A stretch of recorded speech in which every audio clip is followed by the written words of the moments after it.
D'abord, je regrette que mon calendrier ne me permet pas de m'y trouver face à face avec cette jeunesse. Mais par votre intermédiaire, je vais m'adresser à eux. La jeunesse, c'est le réservoir de l'élite. Et si notre jeunesse, et si notre pays, notre région a un avenir, ce sont les jeunes qui vont le faire. Parce que nous avons une histoire avec ses vicissitudes. Il ne faut jamais insulter son passé. Mais surtout, il faut préparer son avenir. L'avenir, c'est notre jeunesse. Quel est notre avenir? C'est d'avoir un État du XXIe siècle, pas un État du 7e ou même un peu plus. Or, c'est la jeunesse qui va faire cet État-là. Pour que notre région, et je parle en premier lieu de mon pays, la Tunisie, puisse rattraper le retard qu'elle a sur les pays développés. Et elle ne peut pas le rattraper et envisager un État réellement du XXIe siècle sans la participation de nos jeunes et sans la préparation de ces jeunes à ces responsabilités.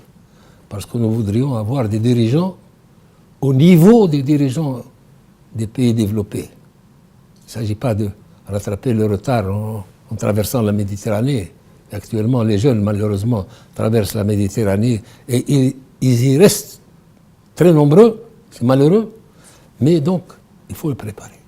C'est pour cela que, dans tous mes déplacements, et beaucoup de chefs d'État le reconnaîtront, avec les Américains, avec les Français, avec les autres, mon grand souci, c'est d'obtenir des bourses pour nos jeunes. Et fort heureusement, nous avons fait un accord avec l'Union européenne sur plusieurs années pour que nos jeunes participent maintenant au projet Erasmus. Et moi-même, j'ai 2 petits-enfants qui participent. Ils font leurs études en Europe et maintenant, l'un va en Amérique et l'autre a été en Espagne. C'est ça l'avenir. C'est ça le réservoir de l'élite. Et il faut que nous soyons à hauteur de cela. Donc, bien sûr, des pays comme la Tunisie n'ont pas beaucoup de moyens.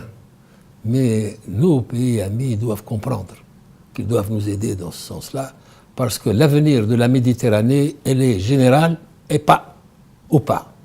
Donc, vous savez, les jeunes du Moyen-Orient, les jeunes de Tunisie, les jeunes européens, c'est la même jeunesse. Ils ont les mêmes aspirations, ils ont les mêmes idées, ils rêvent.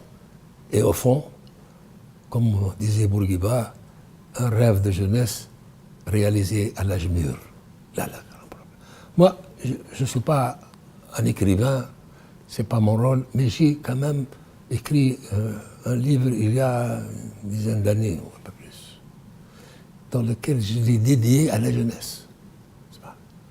À la jeunesse de mon pays.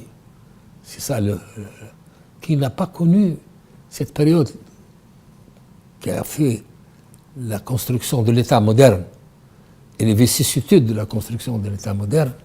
J'ai dit, j'espère qu'ils y trouveront les réponses aux questions que les dirigeants actuels n'osent pas leur fournir.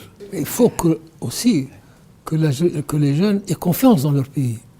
Il n'y a pas d'avenir sans relation entre les jeunes et leur pays. Ils n'ont pas d'avenir. L'avenir, c'est avec leur pays. Eh bien, moi j'ai confiance à la jeunesse. Sinon, il n'y aura pas d'avenir.